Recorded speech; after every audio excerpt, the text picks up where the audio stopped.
I'm astrologer and life coach Penny Dix. Welcome to my YouTube channel and welcome to another of my short heads up videos, this time with the new theme for the monthlies. This is specifically a heads up for the horoscope for the sign of Scorpio. So that's sun in Scorpio or rising sign or ascendant in Scorpio. So Scorpio, how's your love life? How are your significant relationships? Because you've got my outer big boy, our unpredictable, rebellious, shocking planet Uranus, retrograde in this part of your chart. What's he bringing back for you to deal with?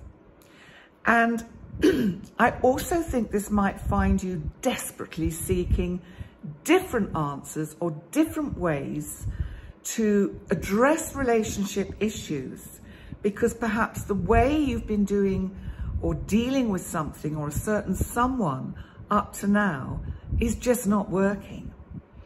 I think, Scorpio, in all seriousness, you're really craving some stability in your life. And let's hope that this final tough angle, this square we're going to get between Uranus, that's in your 7th house, and Saturn, that is making this hard square from Aquarius, which is in your 4th house of home. Let's hope that this finally sets you free from a difficult situation.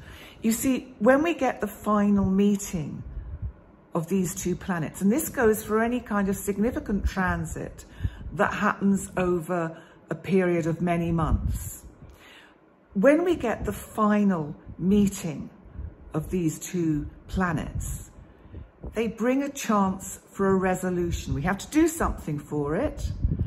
Sometimes it's about trying to look at something from a completely different perspective, but we get a chance to resolve it. So that's what Saturn and Uranus are offering you this month, Scorpio.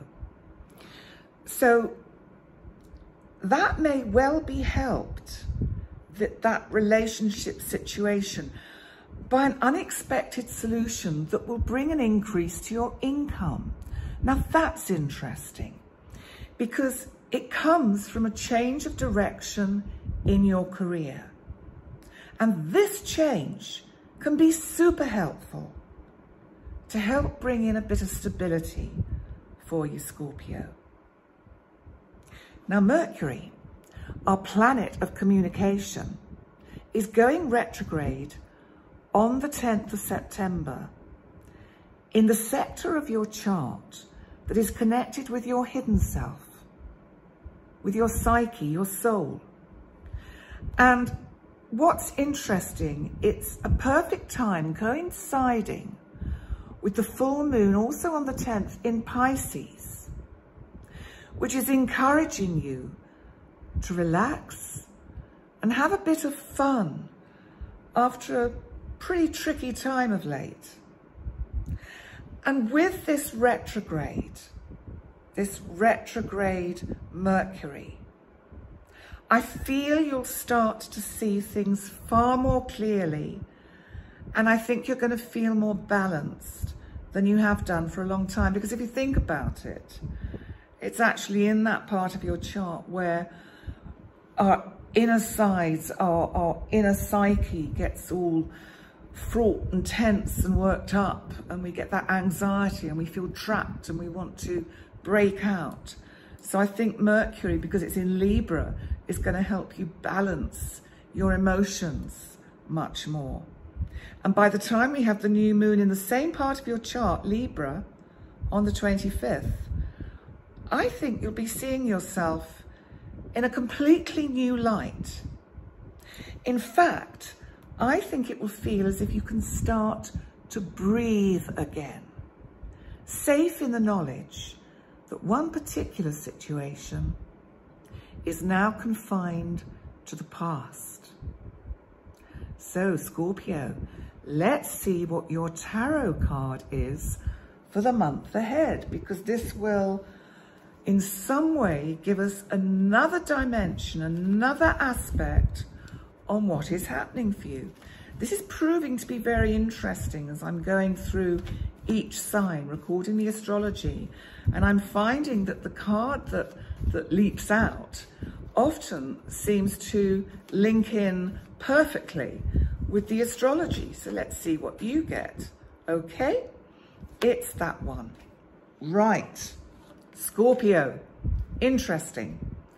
This card is called the Five of Cups. Now, on the surface, it can look as if it's a bit sad and somber because the figure is looking into the past. This is you in the 12th house. This is you in that part of your sort of chart, which is to do with your inner psyche. This is the Libra part of your chart.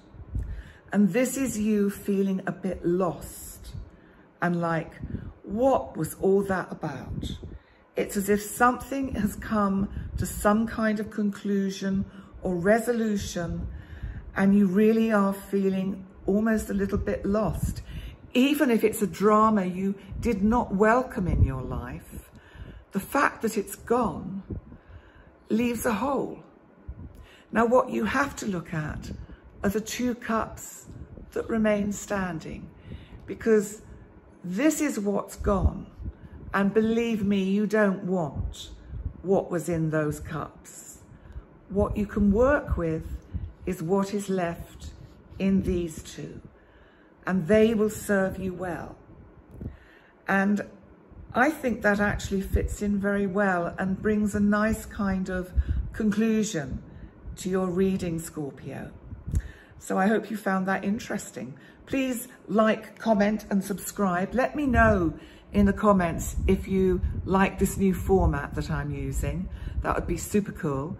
And as I say, please subscribe. That would also be super cool. And thanks for joining me, Scorpio. And I look forward to seeing you next time. Bye for now.